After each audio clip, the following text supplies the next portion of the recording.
नमस्कार साथियों, स्वागत है टारगेट विथ सुमित चैनल पर। आज से स्टार्ट कर रहे हैं साइंस सेकेंड सेमेस्टर का। यह डीएलएड पूर्ववर्ती नाम बीटीसी का साइंस है सेकेंड सेमेस्टर का। क्लियर। यदि हम साइंस पढ़ रहे हैं सेकेंड सेमेस्टर की तो उसे हमें पहले विषय वस्तु मालूम होना चाहिए कि हमारा सिलेबस क्या है। क्लियर है। पहले हम विषय वस्तु पर चर्चा करेंगे, उसके बाद आगे बढ़ेंगे। क्लियर। और आप सभी लोग पूरा वीडियो देखेंगे। क्लियर। कोई भी बच्चा बिना पूरा वीडियो देखे बंद नहीं करेगा, नहीं तो बिल्कुल ना देखे। क्लियर है। चलिए, पहला है कक्षा शिक्षण विषय वस्तु में पहला पॉइंट है आपके सिलेबस के अनुसार पृथ्वी और आकाश। पृथ्वी और आकाश में क्या क्या गतियां होती हैं? सौर मंडल, सौर परिवार आपने पढ़ा है, सौर परिवार, तारामंडल, छाया, ग्रहण, आकाशीय पिंड, पृथ्वी पर जीवन की उत्पत्ति कैसे हुई, अन्य ग्रहों की जीवन संरचना, भारत व विश्व के अन्य देशों के प्रमुख अंतरिक्ष अभियान। क्लियर। ये है आपका पहला यूनिट। दूसरा है मृदा से व फसलें, जो कृषि से रिलेटेड है। फसल चक्र, कृषि पद्धतियाँ तथा उसके उपकरण, कीटनाशक प्रयोग व पर्यावरण पर उसके दुष्प्रभाव, क्या इफेक्ट पड़ते हैं आपके, मृदा प्रबंधन व संरक्षण। यह जो हम आपको सिलेबस बता रहे हैं अपनी कॉपी में नोट डाउन कर लीजिए, आपको पढ़ने में बहुत अच्छा लगेगा। क्लियर। अगला है कार्य व ऊर्जा। कार्य तथा ऊर्जा का मापन, आवश्यकता, ऊर्जा के विभिन्न रूप, यांत्रिक ऊर्जा, रासायनिक ऊर्जा, ध्वनि प्रकाश विद्युत व आवेशीय ऊर्जा का अपव्यय व संरक्षण, ऊर्जा के विभिन्न स्रोत, ऊर्जा के सीमित असीमित स्रोत, विकास एवं उपयोग, जैसे सौर ऊर्जा के उपयोग, सोलर कुकर, सोलर सेल, जल उष्मक पवन ऊर्जा के उपयोग, पवन चक्की, ज्वार भाटा आधारित ऊर्जा तथा नाभिकीय ऊर्जा, विभिन्न प्रकार की ऊर्जाओं का अंततः रूपांतरण। क्लियर है। अगला है सरल मशीनें, उत्तोलक, पेंच, घिरनी, झुका हुआ तल, पहिया, दैनिक जीवन में उपयोग। अगला है जीवों की संरचना, कोशिका, ऊतक, अंग तंत्र, जीव कोशिका की खोज, संरचना, कोशिकांग व उनके कार्य। अगला बिंदु है जीवन की क्रियाएं। जीवन की क्रियाएं, पोषण, श्वसन, उत्सर्जन, संवेदनशीलता, प्रकाश संश्लेषण, वृद्धि व प्रजनन, वाष्पोत्सर्जन। मानव शरीर के अंग एवं कार्य, मानव कंकाल, पेशियां, पेशी गतियां, दांतों की संरचना, पाचन तंत्र, परिसंचरण तंत्र। ठीक है। अगले हैं भोजन, स्वास्थ्य एवं रोग। भोजन के प्रमुख पोषक तत्व, प्रमुख घटक, प्रोटीन, वसा, कार्बोहाइड्रेट, विटामिन, मिनरल। संतुलित आहार, पोषक तत्वों की कमी होने वाले रोग, परिवेशीय स्वच्छता एवं स्वास्थ्य, संक्रामक रोग, उनकी रोकथाम, टीकाकरण अभियान। अगला है तत्वों का वर्गीकरण। जो हमारे तत्व हैं, एलिमेंट है, उनका वर्गीकरण किया जाएगा। परमाणु, परमाणुवीय संरचना, संयोजकता, रासायनिक अभिक्रिया, रसायन की भाषा तथा रासायनिक सूत्र, ये सब आपको पढ़ने होंगे। ठीक है। अगला है पास पड़ोस में होने वाले परिवर्तन, नियमित, अनियमित तथा भौतिक रासायनिक परिवर्तन। इन परिवर्तनों में ऊर्जा उष्मा का आदान प्रदान होगा। अगला है अम्ल क्षार लवण, पहचान उनके विशिष्ट गुण। अम्ल क्षार होते क्या हैं, उनके गुण क्या होते हैं, ये सब आपको पढ़ना है। ठीक है। पर्यावरण, अगला होगा पर्यावरण प्रदूषण, जल, वायु, ध्वनि, मृदा प्रदूषण के कारण प्रभाव, प्राकृतिक आपदाएं, उपाय, प्रबंधन, जैसे भूकंप, तूफान, बाढ़, सूखा, ये सब क्या है, ये सब प्राकृतिक आपदाएं हैं, इनको पढ़ना है। इनकी रोकथाम क्या है, कि इसमें बच कैसे सकते हैं, इन सब के बारे में पढ़ना है। क्लियर है। बात तो कुछ समझ में आई होगी कि हमारा सिलेबस क्या है। साइंस है, साइंस की जैसे पढ़ेंगे, इसको समझ कर पढ़ेंगे। आप सभी लोग अपनी एक नोटबुक बना लेंगे, उस पर लिखते जाएंगे। जितना भी हम समझाएंगे, पढ़ाएंगे, लिखाएंगे, वो आपको लिखते जाना है। क्लियर है। तो फिर चलिए स्टार्ट करते हैं आज के नए टॉपिक पर। हमारा जो टॉपिक होगा पृथ्वी और आकाश में सौर परिवार। क्या होगा? सौर परिवार। हमें पता होना चाहिए सौर मंडल क्या है, ये कहाँ से आया, इसे क्या उपयोगिता है, हमारे जीवन में इसका क्या इफेक्ट पड़ता है, इन सब चीज़ों को पढ़ेंगे। हाँ फ्रेंड्स, एक बात और सुन लीजिए, यदि अभी तक आप लोगों ने पेन और कॉपी नहीं उठाया है तो उठा लीजिए और लिखना शुरू कर दीजिए। पढ़ाई करिए, आपके लिए मौका है, जितना हो सके उतना पढ़ लीजिए। फ्यूचर में ऐसा मौका मिले या ना मिले, मुश्किल है। ठीक है। तो स्टार्ट किया जाए आज का पहला टॉपिक सौर परिवार। चलिए फिर स्टार्ट करते हैं। तो विज्ञान शिक्षण में आपका पहला टॉपिक है सौर मंडल। क्या है सौर मंडल? हेडिंग डाल लीजिए सौर मंडल अपनी कॉपी में और आज से लिखना शुरू कर दीजिए और समझना, ठीक। तो सौर मंडल है क्या? आपने पहले ही पढ़ा होगा। सौर मंडल का अर्थ है कि सूर्य के मंडल, सूर्य के आसपास के ग्रह हैं, वही सौर मंडल है। तो आप लिखिए सूर्य के चारों ओर चक्कर लगाने वाले विभिन्न ग्रहों, क्षुद्र ग्रहों, धूमकेतु, उल्काओं तथा अन्य आकाशीय पिंडों के समूह को सौर मंडल या सौर परिवार कहते हैं। इतनी बात समझ में आ गई होगी। ये हमारा सूर्य है, मान लीजिए ये हमारा सूर्य है। इस सूर्य के चारों तरफ जो ग्रह उपग्रह, उल्का पिंड, क्षुद्र ग्रह, धूमकेतु जो भी चक्कर लगाते हैं, ये सभी क्या है? सौर परिवार के अंतर्गत आते हैं। बात समझ में आई होगी इतना। अब आगे चलते हैं, क्या है कुछ और फैक्ट समझते हैं।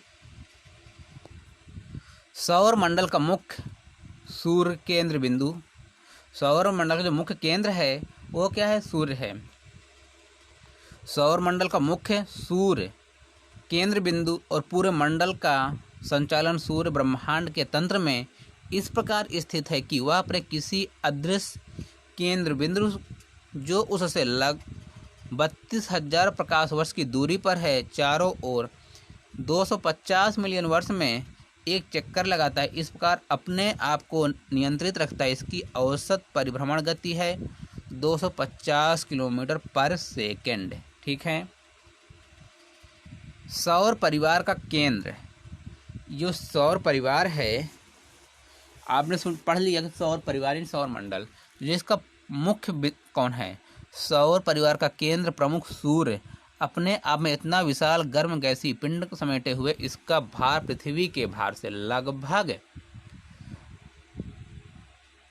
3,32,000 गुना पृथ्वी के भार का 5.97 इंटू 10 की पावर 24 kg तब पूरे सौरमंडल की 699/700 भाग सामग्री से निर्मित है। पूरे सौरमंडल की लगभग समस्त ऊर्जा का स्रोत केंद्र भी है। तो आप समझ गए होंगे कि सूर्य ही सौरमंडल का मुखिया है। यह बहुत ही गर्म है। जो सूर्य है बहुत ही गर्म है। यह हीलियम और हाइड्रोजन गैसों से बना है। यह जो हीलियम और हाइड्रोजन गैसें हैं, ये इन गैसों का क्या होता है? संलयन होता है। इस संलयन क्रिया के द्वारा ही इस ऊर्जा का विकास हुआ है, सौर ऊर्जा का। वहाँ पर विखंडन क्रिया नहीं होती। आपको पता है संलयन ऊर्जा बहुत ही ज़्यादा होती है और यह सूर्य जल्द से ही कभी ख़त्म होने वाला नहीं। इसके पास बहुत ऊर्जा है। यदि सूर्य ना हो तो हमारा और आपका जीवन संभव नहीं है। आप समझ गए होंगे। इसका पृथ्वी के भार से कितना है, ये भी पॉइंट आप याद रखेंगे। क्लियर? और कुछ फैक्ट्स देख लीजिए। पृथ्वी से सूर्य की औसत दूरी लगभग 150 मिलियन किलोमीटर इतनी लंबी है।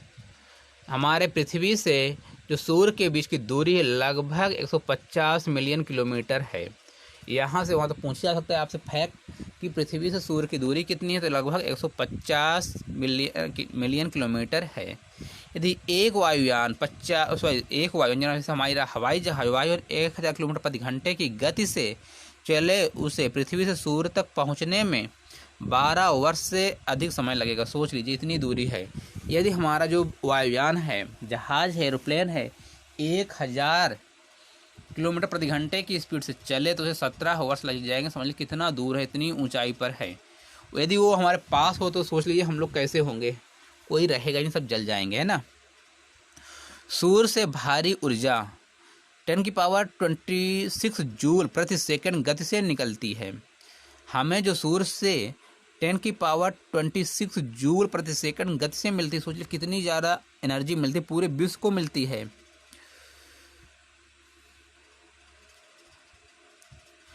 जो उसी के चारों ओर फैल जाती है। केवल इसका थोड़ा सा भाग पृथ्वी पर को मिलता है, जिसका मात्रा 173 × 10 की पावर 15 जूल प्रति सेकंड है। इसका भी 1/3 भाग वायुमंडल की ऊपरी परत से टकराकर लौट जाता है। वस्तुतः बहुत कम ऊर्जा ही पृथ्वी पर पहुंच पाती है।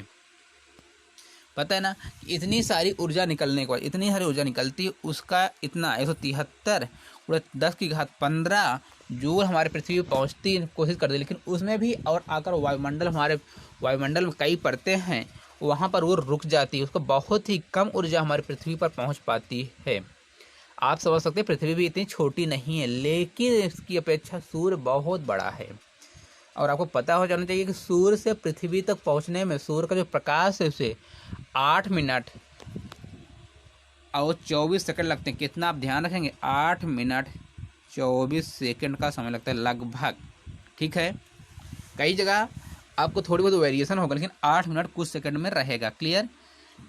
सब ये भी पॉइंट आप रखेंगे याद कि सूर्य का प्रकाश 8 मिनट 24 सेकंड में हमारी पृथ्वी पर पहुंचता है। सोचिए कितना कम टाइम में इतनी दूरी, लेकिन सूर्य का प्रकाश बहुत तेज आता है। ठीक है, उसकी स्पीड बहुत लाइट से भी तेज है, जो हमारा विद्युत है इससे भी कहीं तेज है। क्लियर है? अब बात करते हैं ग्रह। आपने पढ़ा सौर परिवार क्या है, सौर मंडल क्या है। जब उस सौर मंडल के चारों तरफ ग्रह धूमकेतु चक्कर लगाते हैं, तो ये ग्रहों को जानते हैं ग्रह कौन से हैं जो चक्कर लगाते हैं। ठीक है, पृथ्वी के चारों ओर चक्कर लगाने वाले 8 ग्रह हैं। यहाँ 9 लिख गया है, ये 8 ग्रह हैं। पहले 9 ग्रह थे, लेकिन अब 8 ग्रह हैं, जिन्हें मोटे तौर पर 2 भागों में विभाजित किया गया है। प्रथम विभाजन उन्हें 4 ग्रहों बुध, शुक्र, पृथ्वी, मंगल में सम्मिलित किया गया, जो पृथ्वी के वायुमंडल की परिधि में आ जाते हैं। क्लियर है? हमारे पास जो पृथ्वी के आसपास हैं, उन 4 ग्रह को हम लेते हैं बुध, शुक्र, पृथ्वी व मंगल, जो पृथ्वी के आसपास हैं। इन्हें पृथ्वी से देखा जा सकता है आसानी से। ठीक है, तो फ्रेंड्स आज हम इतना ही बात करेंगे। अगली क्लास अगले दिन होगी ना, आप लोग अपनी कॉपी में नोट डाउन कर लीजिए। उसके अलावा जो आगे होगा अगली क्लास में बताया जाएगा। वीडियो देखने के लिए धन्यवाद। और यदि अभी तक आप लोगों ने चैनल को सब्सक्राइब नहीं किया ना, तो सब्सक्राइब कर लीजिए। और वीडियो अच्छी लगी तो लाइक कीजिएगा। और कोई प्रॉब्लम हो तो कमेंट बॉक्स में जरूर कमेंट कीजिएगा। वीडियो अच्छी लगे तो भी कमेंट करिएगा, नहीं अच्छी लगी तो भी कमेंट करिएगा। और वीडियो अच्छी लगी हो तो लाइक कीजिएगा, नहीं लगी हो तो डिसलाइक कीजिएगा बस। ठीक है ना? बस, थैंक यू।